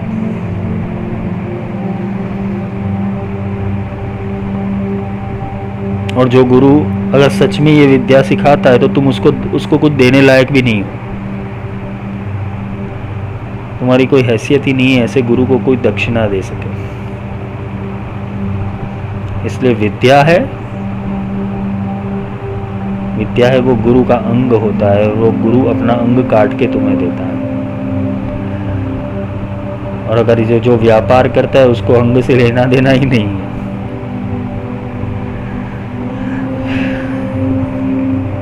ले सिद्धि का मार्ग सीधा नहीं है, टेढ़ा है। और ऐसे देखने जाए तो बहुत सीधा है। अगर गुरु सीधा मिल जाए, जीवन में साधु की जरूरत नहीं है, साधु बनने की जरूरत नहीं है, सीधा होने की जरूरत है। साधु मत बनो, सीधा बनो। अपने आप को मत गुमराह करो, अपने आप से छल कपट मत करो, अपने आप से झूठ मत बोलो। अगर जिज्ञासा है तो प्रकट करो। अगर तुम्हारा गुरु नहीं सुन रहा है तो वो आकाशवाणी सुनाएगी तुम्हें। और कहीं ना किसी रूप से तुम्हारे पास पहुंचेगा जरूर, कि वो भी अपने प्रेमी को खोजता है। वो ब्रह्म भी अपने स्नेही को खोजता है। इसे इसलिए ब्रह्म स्नेही बोला जाता है। अपने प्रेमी को खोजता है वो ब्रह्म। वो परमात्मा अपने अपने प्रेमी जिज्ञासु के पास रहता है। कृष्ण जैसा महाज्ञानी पुरुष, उसके जीवन में बहुत सारे लोग जुड़े, लेकिन कुछ लोग ही उसको नजदीक से जान पाए। जैसे राधा थी, जैसे कुछ गोपियां थी, अर्जुन थे। क्यों राधा को विराट स्वरूप नहीं दिखाया, ना रुक्ष्मणी को बताया, विराट स्वरूप केवल अर्जुन को बताया। फिर औद्धव मिलते हैं, औद्धव से लगा हुआ, सुदामा से लगा हुआ, कुछ गिने चुने पात्र थे। राम का पूरा जीवन ले लो, हनुमान और विभीषण, सुग्रीव, भक्त सिर्फ हनुमान बने। अर्जुन मित्र बन पाया उनका, उद्धव मित्र बन पाया। उद्धव वो कृष्ण को ज्ञानी मान रहा था, महाज्ञानी है, तपस्वी है। पर जब उसको ब्रह्म के बारे में पूछा गया, ब्रह्म के ऊपर वार्तालाप किया गया, ब्रह्म के ऊपर तर्क बोला गया, तो कृष्ण ने बोला जा गोपियों के पास जाके पूछ। गोपियों ने उसको इंसल्ट करके भगा दिया कि जो प्रेम करता है वो व्याख्या कैसे कर पाएगा। ये मार्ग प्रेम का है, समर्पण का है, भक्ति का है, शरणागति का है, अपने आप को खोने का है, अद्वैत होने का है, ज्ञान का है, विज्ञान का है।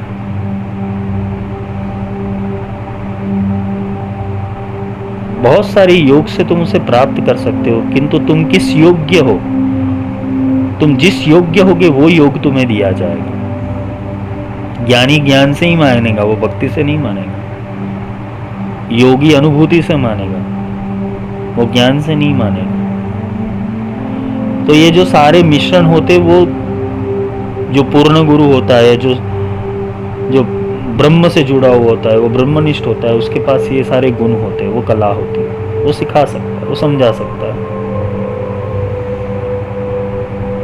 हजारों की भीड़ में तो सारे अपने भी खो जाते हैं, वैसा ये संसार है। वो परमात्मा बेचारा इतनी सारी भीड़ में वो अकेला है, वो बेचारा खो गया है। तुम सारे संसार को देख रहे हो, सारे संसार में घूम रहे हो, लेकिन जो तुम्हारे भीतर बैठा है उसको भूल गए हो। जो तुम्हारे भीतर बैठा है, जो रोज तुम्हारे साथ अंग संग जुड़ा है, उसको भूल गए हो।